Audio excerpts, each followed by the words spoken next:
देखिए, भारतीय राजनीति में अक्सर हम कुछ कद्दावर नेताओं को देखकर मान लेते हैं कि भाई ये तो अजय हैं, इन्हें कोई नहीं हरा सकता। लेकिन हाल ही के कुछ चुनावी नतीजों ने इस मिथक को पूरी तरह से तोड़कर रख दिया है।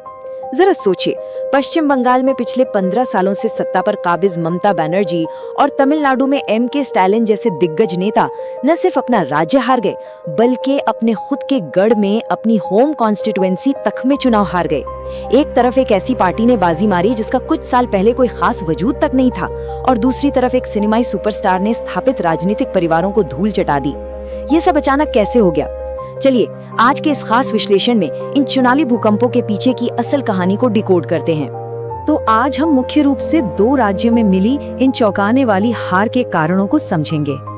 हम बंगाल में घोटालों और वहां के आर्थिक हालात पर नजर डालेंगे, और फिर तमिलनाडु में एक सुपरस्टार के उदय और इस पूरी तस्वीर के पीछे काम कर रहे अर्थशास्त्र को भी बारीकी से देखेंगे। सबसे पहले बात करते हैं इन दिग्गजों के पतन की। अगर आप इन बदलावों को ध्यान से देखें तो सांख्यिकीय रूप से ये दोनों ही बातें बिल्कुल नामुमकिन सी लगती हैं। मतलब एक तरफ बंगाल है जहां 15 साल की सत्ता वाली पार्टी को उस पार्टी ने हरा दिया जिसका 2011 में बमुश्किल 4% वोट शेयर था, और दूसरी तरफ तमिलनाडु जहां एक मजबूत कैडर वाली सत्ताधारी पार्टी को एक ऐसी पार्टी ने मात दे दी जिसे बने हुए अभी ठीक से 2 साल भी नहीं हुए थे। इतने ताकतवर क्षेत्रीय दिग्गजों का एक ही समय पर इस तरह ताश के पत्तों की तरह ढह जाना, सच कहूं तो ये किसी राजनीतिक सुनामी से कम नहीं है। तो आइए पहले बंगाल का रुख करते हैं और समझते हैं कि वहां घोटाले और भ्रष्टाचार किस हद तक सिस्टम में पैठ बना चुके थे। बंगाल में जनता का भरोसा टूटने की सबसे बड़ी वजहों में से एक था भ्रष्टाचार का वो नंगा नाच जिसने सबको हिला के रख दिया। आपको जुलाई 2022 का वो दिन याद होगा जब तत्कालीन शिक्षा मंत्री के एक करीबी सहयोगी के घर पर छापेमारी हुई।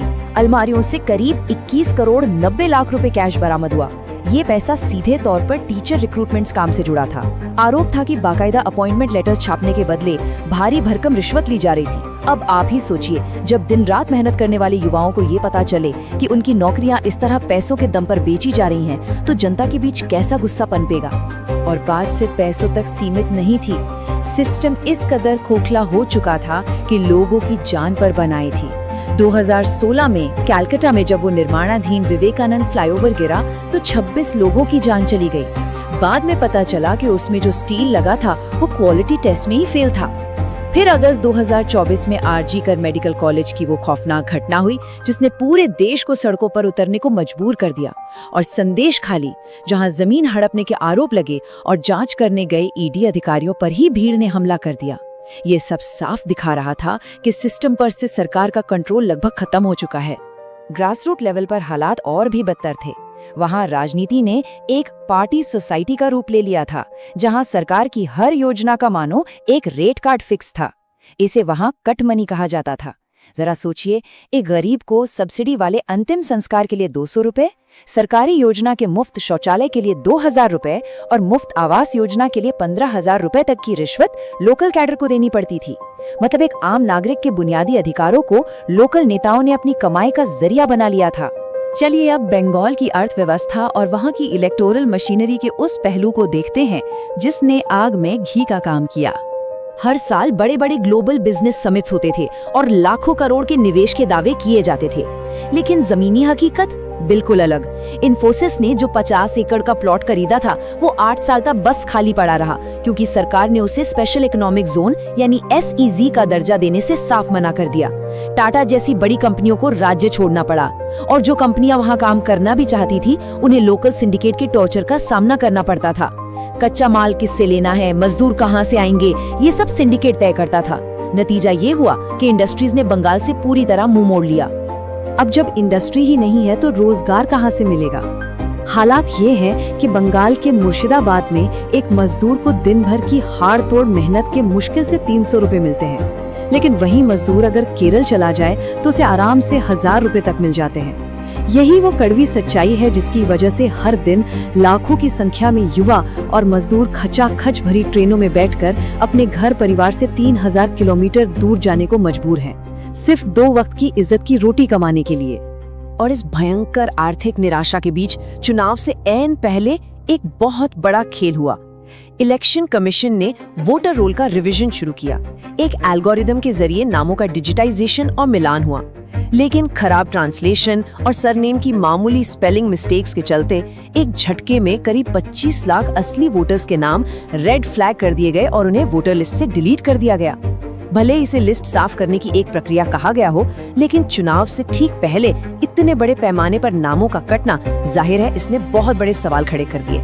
खैर, अब रुख करते हैं दक्षिण का, तमिलनाडु, जहां एक सुपरस्टार ने पूरी राजनीतिक स्क्रिप्ट ही पलट कर रख दी। अगर आपको लग रहा है कि थलपति विजय की ये राजनीतिक जीत कोई रातों रात हुआ चमत्कार है, तो आप बिल्कुल गलत हैं। ये उनके पूरे 20 साल की कैलकुलेटेड प्लानिंग का नतीजा था। 2004 में गिली फिल्म ने उन्हें सुपरस्टार बनाया। फिर 2009 में ही उन्होंने बड़ी खामोशी से अपने सारे फैन क्लब्स को एक रजिस्टर्ड संगठन VMI में बदल दिया था। 2017 में जब राज्य में तूफान आया, तो उनकी टीम ने ग्राउंड पर उतरकर सीधे राहत कार्य किए। मतलब ये सिर्फ सिनेमा के पर्दे का जादू नहीं था, बल्कि जमीन पर एक बहुत ही सॉलिड कैडर तैयार करने की एक अचूक रणनीति थी। सबसे हैरानी की बात तो ये है कि बड़े बड़े राजनीतिक पंडित इस तूफान को आते हुए देख ही नहीं पाए। 2021 के ग्रामीण स्थानीय निकाय चुनावों में बिना किसी शोर शराबे और बिना किसी पार्टी लॉन्च के उनके संगठन ने 169 सीटों पर चुनाव लड़ा और 115 सीटें जीत ली। एक बिल्कुल नए संगठन के लिए 65% का स्ट्राइक रेट ये कोई छोटी मोटी बात नहीं थी, लेकिन स्थापित पार्टियों ने इसे बस यूं ही हल्के में ले लिया। और तमिलनाडु में विजय की फैन फॉलोइंग वो कोई आम फॉलोइंग नहीं है, वो एक अलग ही लेवल की दीवानगी है। सोचिए, उनकी पहली ही राजनीतिक रैली में 5 लाख से ज्यादा लोग उमड़ पड़े। हालांकि उस रैली में भगदड़ मचने से 40 लोगों की दुखद मौत हो गई, लेकिन फिर भी उनके समर्थकों का विश्वास जरा भी नहीं डिगा। विजय ने बहुत स्मार्टली तमिलनाडु की उसी पुरानी द्रविड़ियन विचारधारा को अपनाया, लेकिन उसे वहां के भ्रष्ट परिवारवाद के खिलाफ एक हथियार की तरह इस्तेमाल किया। लेकिन सिर्फ स्टारडम से चुनाव नहीं जीते जाते। इस जीत के पीछे का असली अर्थशास्त्र क्या था, आइए इसे समझते हैं। देखिए, तमिलनाडु भारत के सबसे तेजी से बढ़ते राज्यों में से एक है। $1 ट्रिलियन की इकोनॉमी का टारगेट है, बड़े बड़े मैन्युफैक्चरिंग हब बन रहे हैं, लेकिन असली पेंच यहीं फंसा है। इतने विकास के बावजूद राज्य में हर 3 शिक्षित युवाओं में से सिर्फ 1 के पास ही नौकरी है। जी हाँ, 67% पढ़े लिखे युवा आज भी बेरोजगार बैठे हैं। ये कितना बड़ा विरोधाभास है ना। राज्य का GDP तो बढ़ रहा है, लेकिन उसका फायदा उन युवाओं तक पहुंच ही नहीं रहा है जिन्हें इसकी सबसे ज्यादा जरूरत है। और यहीं पर विजय की नई पार्टी TVK ने बाजी मार ली। उन्होंने हवाई बातें करने के बजाय सीधा युवाओं की दुखती रग पर हाथ रखा।